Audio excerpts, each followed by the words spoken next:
ನಿನ್ನೆ ದಿನ ನಾನು ಬೆಂಗಳೂರಿನಲ್ಲಿ ಯಾವೊಂದು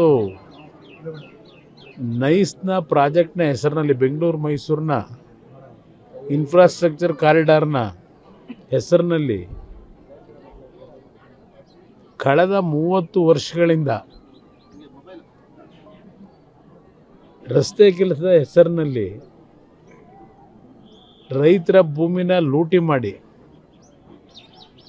ಹಲವಾರು ಅಮಾಯಕ ಕುಟುಂಬಗಳ ಮನೆಗಳನ್ನು ಬುಲ್ಡೋಸ್ ಮಾಡಿ ಬೀದಿಗೆ ತಂದಿಟ್ಟಿರ್ತಕ್ಕಂಥ ನೈಸ್ ಪ್ರಾಜೆಕ್ಟ್ನ ಸೂತ್ರಧಾರ ಪಾಪ ಹೇಳ್ತಾರೆ ದೇವೇಗೌಡರು ಕೂಸು ಅಂತ ಹೇಳಿ. ತಾಯಿ ಚಾಮುಂಡೇಶ್ವರಿಯ ಸನ್ನಿಧಾನದಲ್ಲಿ ನಿಂತು ಹೇಳ್ತಾ ಇದ್ದೀನಿ ಆ ಮಹಾನುಭಾವರುಗಳಿಗೆ, ದೇವೇಗೌಡರು ಆ ಒಂದು ಬೆಂಗಳೂರು ಮೈಸೂರಿನ ರಸ್ತೆ ಕೆಲಸ ಆಗಬೇಕು ಅಂತ ಹೇಳಿದ್ದು ರೈತರನ್ನ ಒಗ್ಲೆಪ್ಸಿ ಲೂಟಿ ಮಾಡ್ತಕ್ಕಂಥ ದಗಾಕೋರ್ ಕೆಲಸ ಮಾಡಿ ಅಂತ ಹೇಳಿದ್ರಾ? ಇದ್ರ ಬಗ್ಗೆ ಚರ್ಚೆ ಮಾಡೋರಿಗೆ ದೇವೇಗೌಡರು ಕೂಸು ಅಂತ ಹೇಳ್ತಾರತಕ್ಕಂಥ ಮಹಾನುಭಾವರುಗಳಿಗೆ ಹೇಳ್ತೀನಿ, ಹೆಸರು ಹೇಳಲ್ಲ. ಅವರಿಗೆ ದೇವೇಗೌಡರ ಬಗ್ಗೆ ಚರ್ಚೆ ಮಾಡ್ತಕ್ಕಂಥ ಒಂಗಷ್ಟು ನೈತಿಕತೆಯೂ ಉಳಿದುಕೊಳ್ಳದೆ ಇರ್ತಕ್ಕಂಥವ್ರು ಅವರೆಲ್ಲ. ರಾಜ್ಯದ ಅಭಿವೃದ್ಧಿಗೋಸ್ಕರವಾಗಿ ಒಂದು ಮೂಲಭೂತ ಸೌಕರ್ಯ ಕೊಡಬೇಕು ಅಂತಕ್ಕಂಥ ದೃಷ್ಟಿಯಿಂದ ಅವತ್ತು ಈಗಿನ ರೀತಿಯಲ್ಲಿ ಸರ್ಕಾರಗಳು ಆರ್ಥಿಕವಾಗಿ ಶಕ್ತಿ ಹೊಂದಿರಲಿಲ್ಲ. ಅವತ್ತು ಬಹುಶಃ ದೇವೇಗೌಡರ ಕಾಲದಲ್ಲಿ 3,000 ಕೋಟಿ ಕರ್ನಾಟಕ ರಾಜ್ಯದ ಬಜೆಟ್ಟು. ಆ ಹಿನ್ನೆಲೆಯಲ್ಲಿ ಅವತ್ತೇನೊಂದು 15-20 ಮಕ್ಕಳು ತೀರ್ಕೊಂಡು ಹೋಗಿದ್ರು ಆಕ್ಸಿಡೆಂಟ್ನಲ್ಲಿ. ಒಂದು ಒಳ್ಳೆಯ ಸುಸಜ್ಜಿತ ರಸ್ತೆ ಆಗಬೇಕು ಅಂತ ತೀರ್ಮಾನ ತಗೊಂಡ್ರು. ಡೆಲ್ಲಿಗೆ ಹೋದರು. ಡೆಲ್ಲಿಗೆ ಹೋದ ನಂತರ ಇಲ್ಲಿ ಏನೇನಾಯಿತು 30 ವರ್ಷದಲ್ಲಿ?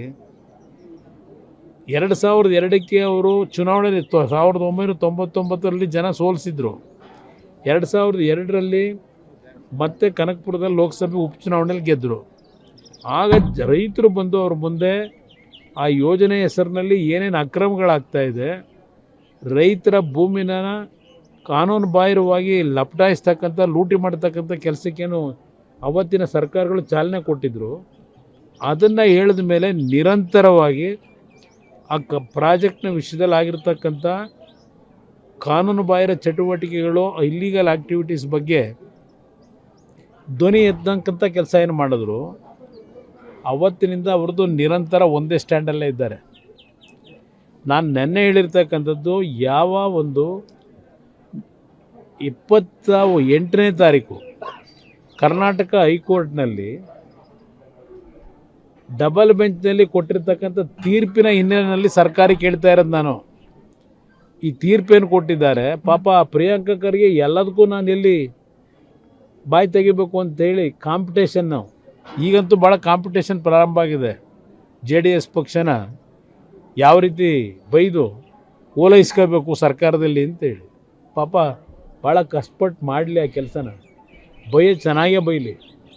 ಆದರೆ ಅವ್ರಿಗೆ ಹೇಳ್ತಕ್ಕಂಥದ್ದು, ಯಾವೊಂದು ಜನರ ಒಂದು ಗೌರವ ಉಳಿಸ್ಬೇಕು, ಸರ್ಕಾರದ ಗೌರವ ಉಳಿಬೇಕು ಅನ್ನೋದಿದ್ದರೆ ತಪ್ಪೇನು ಮಾಡಿದ್ರಿ ಸರಿಪಡಿಸ್ಕೊಳ್ಳಿ.